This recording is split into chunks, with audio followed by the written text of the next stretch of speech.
కడప జిల్లా బద్వేలు నియోజకవర్గ కేంద్రమైన చెన్నంపల్లి ఆర్ఆర్ కన్వెన్షన్ హాల్లో తెలుగుదేశం, జనసేన, బీజేపీ శ్రేణుల ఆత్మీయ సమ్మేళన సభ నిర్వహించారు.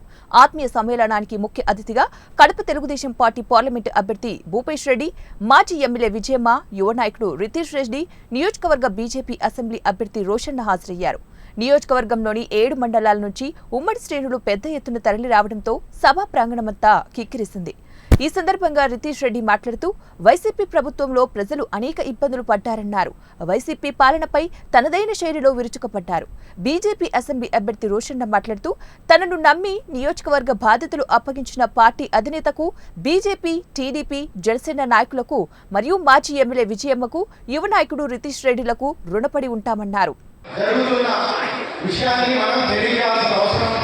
ఈ సభ ద్వారా మీ అందరికీ దిశానిర్దేశం, ప్రతి ఒక్క కార్యకర్తకి మనం ఇవ్వాల్సిన మనోధైర్యం మరియు ఇక్కడ జరిగే పరిస్థితులు ఖచ్చితంగా వివరించాల్సిన అవసరం ఉంది.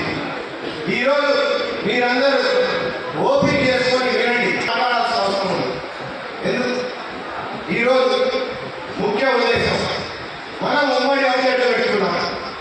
దేనికి పెట్టుకున్నాం, ఎందుకు పెట్టుకున్నాం? ఈరోజు రకరకాలుగా మనందరం చాలా రోజుల నుంచి మాట్లాడుతున్నాం. రాష్ట్ర ప్రయోజనం కోసం ఎన్నో విధాలుగా జరిగింది. మనందరం మీ అందరిని ఒకటి అడుగుతున్నాం. ఈరోజు మనం 5 నెలలు 6 నెలలుగా 6 నిమిషాలు కష్టపడి ఉన్న ప్రతి ఒక్క కార్యకర్త బూత్ వారీగా మీ అందరికీ పరిచయం చేసిన సందర్భంగా నేను కూడా బీజేపీ అధ్యక్షుడు శశన్న గారిని, అట్లనే జనసేన అధ్యక్షుడు సీనన్న గారికి నా హృదయపూర్వక నమస్కారాలు కూడా తెలియజేసుకుంటున్నాను. ఈరోజు మనం ఈ కార్యక్రమానికి ముఖ్య ఉద్దేశం, రానున్న రోజుల్లో ఏ విధంగా మన కార్యాచరణ ఉండాలా, ఏ విధంగా మనం చేసే అభివృద్ధిని కానీ ఎన్డీఏ కూటమిలో ఉన్న ఆయన పాత్ర ఏమీ లేదు.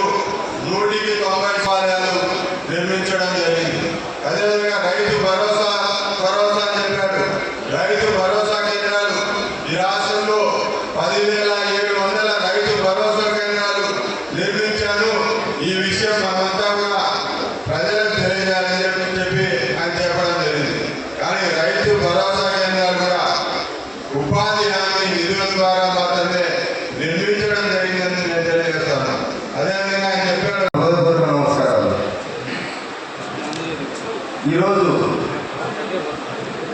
తెలుగుదేశం, బీజేపీ, జనసేన ఆత్మీయ సమావేశంలో ఇలా మనమందరం కలుసుకోవడం, ఇంకా మనందరి ఆలోచనలు పంచుకోవడము నిజంగా ఎంతో మంచి ఆలోచన. ఎంతో ఎలక్షన్కి మనము వెళ్ళే ముందు ఎంతో శుభపరిణామం. ముఖ్యంగా గత 15 రోజుల నుండి మన నియోజకవర్గంలో జరుగుతున్న పరిణామాలను మన వాళ్ళు మీరందరూ గమనించున్నారు. జనసేన,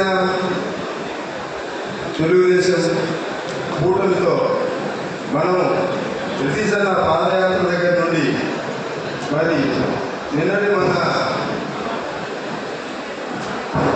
ప్రచారం వరకు